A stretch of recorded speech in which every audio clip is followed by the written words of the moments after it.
Ladies and gentlemen, we're going to do something a little different today. So the last couple days I've been working on this wiring here, trying to wire the stereo back in after the previous owner butchered that all up. So I'm waiting on Amazon parts, and we're going to do something a little bit different in the meantime. So this is a 92 wagon, that's 5-speed, and it has the clock. And I really don't want the clock. I'd much rather tach. So we're going to put the tach in, and I'm going to show you guys how to do that today. Usually it's super simple, but this is a basket case car, so we'll see what kind of trouble we can get into. Okay, so the first thing you're going to want to do is pop these little doodads out. Now I already have the radio out, so that kind of opens that whole area up, but nonetheless, just grab these little plastic blanks. They just snap in, pull them out, and you will see my finger in the camera. No, you'll see a screw here, a screw here. Depending on what year, it could be Phillips or Torx. And you'll want to go over onto this side, and you'll pull the knobs off the headlight switch and the dimmer up here, and you'll be able to pry this little faceplate or bezel, whatever you want to call it, out. So just let that hang. And then there will be a screw here and a screw here. Again, depending on year, the newer models had Torx, the older models had Phillips screws. And at that point, what you want to do is kind of straighten out the top of your steering wheel here, and you could just grab the side of it and pull straight out. Okay? So once you got that on top of there, you'll be able to somewhat access the wiring on the back here. And what I'm going to do is I'm going to disconnect. There's about 5 or 6 connectors that will pop off, and I'll show you where they come from once I have them off. I don't really have much room to work back here, especially with the camera. So let me pop these wires off, and I'll show you where and what we're working with. Alright, so I got the cluster pulled. Super simple on these cars. So what you're working with here is this round boy here, which is kind of keyed. You can see that little, that half moon little bit here. That actually keys in with a hole in the cluster. Same with this little half moon piece. There's a little dowel there that centers itself. This clips into the back of the speedometer. This piece right here clips into a spade terminal on the clock side or the tach side of the cluster, and this yellow and red wire also clips onto a spade terminal on the fuel gauge side of the cluster. Oops, not in frame. This one here. This goes into the lower right if you're looking at the cluster towards the bottom of the fuel gauge. Let me take a look, and I'm going to locate the wires that we're going to be using to connect the tach. Just 1 second. Okay, so I want to show you where these wires came from that I just took off. So the first one that I talked to you about was that big round one with the little half moon notch into it. That locates in that hole right there and plugs into those round pins. The half moon doodad goes right here, has that little round dowel on it that plugs into there. If you look here, there's a 3-wire ribbon style deal with a 90-degree connector on it. Has a self-locating notch, which you can see there. That slides in there, pretty foolproof. Looking down here, you have the corner spade terminal, which was the yellow wire with the red trace. That clips into this little doodad here. And then on the other side, you have a female spade, which is the white with the red wire. So that's all your connections. Now would be a really good time to go through your bulbs, the 36 bulbs on here, and replace the ones that may be bad. I know I have a few out, but it doesn't really bother me all that much. I do have a spare cluster, so maybe I'll take the time to swap them out. So the next thing that you're going to want to do is took the time to give you the wires for the tach hookup. Now, you might have to go digging in here a little bit, but this white wire with the female spade onto it, white wire with red trace, which is also similar to this wire that goes into the back of the cluster itself. This right here is the hookup for the tach.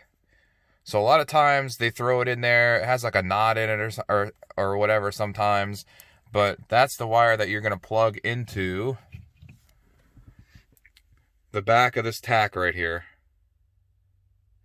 And it should be good. Those top wires, I believe, are for the auxiliary clock. There's a sub harness that goes off of that, those 3 jobbers, and swings itself back through here. And then there's a new bezel and a small auxiliary clock that fit in there, which I also have, and I'm probably going to install that at some point in time, just because at that point I won't have like a clock. I mean, I guess I would have a clock on the stereo, but we'll get to that point at some other time. So let me just show you a couple things here, just one second. So here we are on the back of the cluster again, and I have my Screw Gun 9000. I think I've had this thing for probably 10 or 15 years, and it's the like original LiPo tool. If you look at the battery, it's like eerily similar to all the newer Milwaukee stuff, but again, I've had this thing for probably at least 10 years, maybe 12 or 15.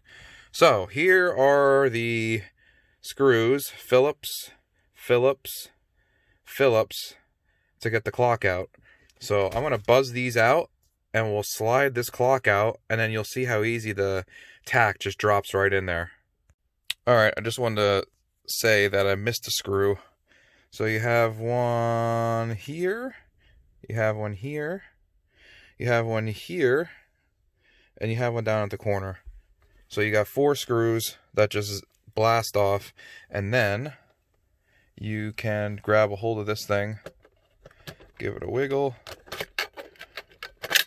and it pops right out. See how you have the arm for the adjustment of the clockage?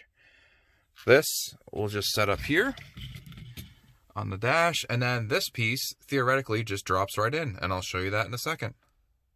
Okay, so that's the clock again, and you'll notice the stock that sticks up to make the adjustments to the hour and the minute hands.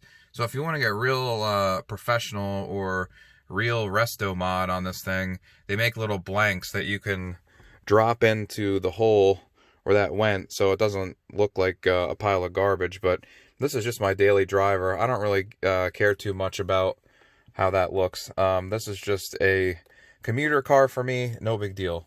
So if you look at the face of this thing, try not to drop it and snap the needle off. At the top there, you see the 1, 2, 3 across the top. Those are female sockets for these pins here on top of the back of the cluster. There's also one down here at the bottom, you can see in the corner, and I think that's it. So you want to be mindful of when you're jamming this thing in, that you get those pins lined up properly, you know, obviously, so they make a good connection. So I'm going to gingerly drop this thing in and put the screws back in, and I'll show you what that looks like once that's accomplished. Alright, so there we have it. Now we have the tach in the cluster all mounted up with those Phillips, and we'll swing this thing over. You can take a look at it. There we go. So one thing to note, that there are different variations of texture on these clusters. Some of the older models had matte finish on them. As you can see, this tach has like a gloss finish. You know, that again, that's just cosmetic, doesn't really have any effect on how it performs. If you're doing like a full restoration or whatever, and you wanted the correct thing for the correct of your car, obviously that's something that you're gonna have to look into. But I just want a functioning tach, being that this car is 5-speed. So again, this is just something else to consider. Not a big deal for me. Some people might want the proper you know, bezel on there that matches the rest of the instrument cluster, but for me, not a big deal. So I'm going to show you how to set this thing back in and wire all these things back up again. Super simple, and then we'll see how it functions. Try to get it into the danger zone. changing camera angles here, or views, what I find works best is the side approach. I center the wheel again with the column stuff there, and then I just swing it in from the side, and it'll slide right back in. And then that's how you're going to make all your connections. Without tilt, it kind of makes it a little bit of a pain, but it's still 100% doable. So what I'll do now is reconnect all those things, and the only addition at this point is going to be that white wire with the female spade on it that will plug right into the bottom male spade on the actual tach. Everything else goes back in as it should. There really isn't anything else to change, and we'll see how this thing functions. 1 second, let me make all these connections. Okay guys, so I got all those connections reestablished behind the cluster. The only thing that changed was the one wire that went into the lower portion of the tach that we just installed. It's a white wire with a red trace. It has a female spade on it, and it plugs into the male spade. That's the only hookup, other than the ones that we took off that were already on there that we messed with. So that wire gets plugged in.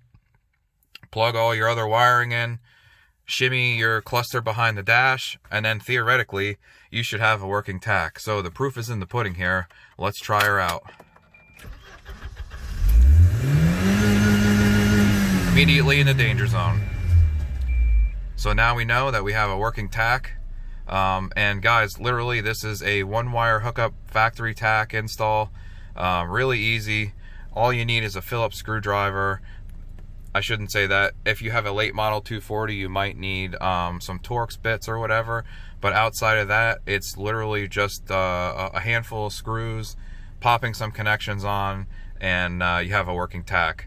Now, I probably will fire some screws back into this at some point, but there's a couple things I'd like to address. I want to get a little, the button for that's gone.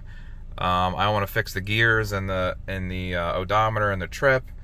And I want to install the auxiliary clock, which goes into that area too, that has a little sub harness that comes over to the back of the tach. So I'll show you guys that in a different video, but for now, that's all I got for you. If you liked the video, give it a thumbs up, comment if you have any questions, subscribe to my channel, hit the bell, all this, that, and the other thing. Thanks a bunch, guys, for watching. I enjoy doing this stuff. I don't really do it for money, so enjoy it. And if you have any questions, hit me up in the comments, and I'll keep putting some of these cool little videos out. Thanks, guys. Have a good one.